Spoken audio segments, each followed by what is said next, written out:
Mare? O pare, tanghaling tapat palakad-lakad ka. Pwede ba kitang maistorbo saglit? Ano ba yun pare? Halika, pasok ka. Inutusan ako ni kumare mo, Mare. May fill upan kasi nag-apply siya ng loan. Ngayon, panay English yung fill upan. Alam mo naman kami, hindi kami nakapagtapos ng elementarya, kaya nilapitan kita, Mare. Sige pare, kuha ka ng upuan. Tignan ko nga pare, kunin mo yung upuan. Ay, madali lang to pare.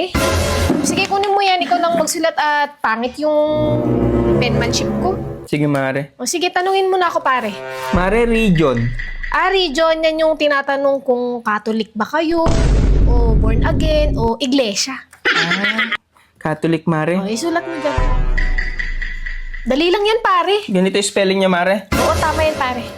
Extension, Mare. Extension, tinatanong yung mga extension nyo sa bahay kung ilan ba. Ay, 7, Mare. O, isulat mo 7. Street, Mare. Street, tinatanong kung street ba yung buhok ni Mare o kulot. Ay, kulot, Mare. Ay, lagay mo kulot. Dependence, Mare. Dependence. Ay, hindi. Skip mo na yan, pare, kasi depende sa'yo kung sasagutan mo, kaya dependence. Ay.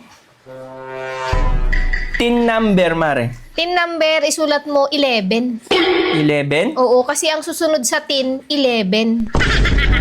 Ganun. Tin 11. Citizenship, Mare. Citizenship, senior. Senior? Oo. Senior. Tama ba ito, Mare? Oo, tama, pare. Labor, Mare.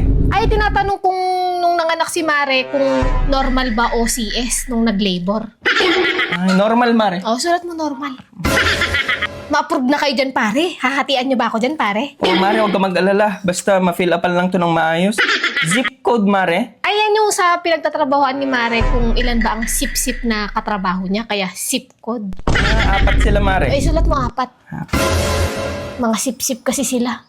Purpose, Mare. Purpose, tinatanong dyan kung nakapag-purpose ka na ba kay Mare bago kayo kinasal. Ay, oo, Mare. Tapos na. Yes ka mo na lang. Yung sex, Mare. Ay, tinatanong kung kailan ang huling sex nyo ni Mare.